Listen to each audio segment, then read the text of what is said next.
hockey gods taketh away, the hockey gods giveth. You'll blow the advantage with 0.3 of a second left to go in regulation. Then, as weird of a finish as anyone has seen, doesn't matter. Wild have their first winning streak of the season. Tonight, they outlast the Predators in overtime. Welcome to the postgame show. Kevin Falness downstairs in the Bob Kurtz Radio Center. Upstairs in the Al Shaver press box. Tom Reid still shaking his head after this one. The Wild get the win in somewhat of an unconventional fashion. And, Tom, you've seen some weird stuff. Doubt that you've seen one like that before. No, you're absolutely right, Kevin. I mean, I've seen goaltenders push the net off purposely and draw a penalty, but there you could see that he had no chance on that one. He was going to try and stop this game if he could, and he did stop it, but unfortunately it was after the fact that the goal was called. So Minnesota wins this one.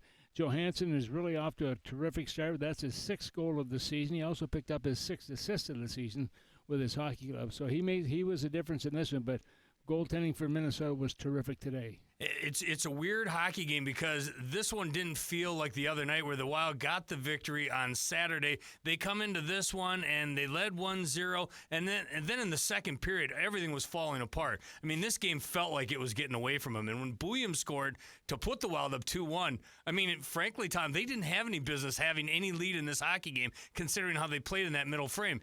Yet they persevered. They got this game. Somehow it gets past regulation. They get both points. But this was one that, if I'm John Hines, I'm like, what happened to us in that second period? Yeah, well, you're absolutely right, Kevin. And you look at the shots on net on the second period. You look at Nashville. They had a total of 14. Minnesota had just 4.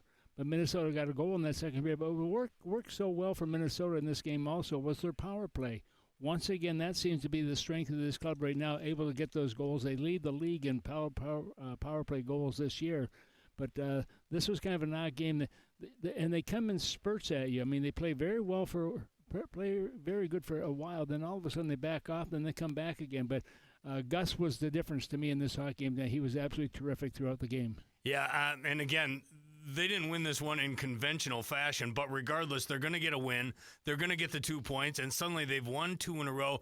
We remember how this homestand started, 6 straight games at Grand Casino Arena, and we're talking at one point there's text between the head coach and the captain. There's a players-only meeting, and finally they feel like, I don't know, it's hard to say that they're out of their rut because at times they didn't look great tonight, but still a 2-game win streak, taking that onto the road, that's something to hang your hat on. Look, I've said before, at the end of the night, the most important thing is, do you have the win or do you not have the win? And regardless of how you played, somebody's going to step up to the table. And that's what happened tonight. Johansson was able to do that tonight, along with the goaltender, who I thought was terrific, and Gus did a job he had to do. And, they don't get a chance to relax very much. All of a sudden now they're on the plane tomorrow. They go to back-to-back games with Carolina and the New York Islanders, which is going to be 2 very tough buildings to go into. But you know what? Winning these 2 games gives them a little more confidence in their game. Real quick about Marcus Johansson. We've been singing his praises for quite some time. He's been one of the best players for this Wild team this season. After almost being left out of nowhere coming into the year, he's elevated himself to a top spot on the top line. And Tom, now he's riding a career-high 6-game point streak. Tonight he scores his 6th career overtime game winner. Again, not the most conventional goal ever, but what more can you say about what Marcus Johansson has done to open this year? But he's skating. You watch him skate. I mean, he's so fluid in his movements out there. He's got great ability to handle that puck. He knows where he has to go. And the more he plays and the more success he has, the more confidence he's going to have, which is going to lead to more success for him and for the team. But he has been absolutely on fire this year. Last year, I was not a big fan of his until about the last 15 games of the season. I thought he really stepped up. But he's been Minnesota's one of their best players since the drop of the puck this year. Yeah, one of the really good stories for the Wild in the early season. All right, Tom, travel safe. We'll talk to you Thursday from Raleigh, North Carolina. Yeah, I wish you were going with us, Kevin. No. I'm sure you do.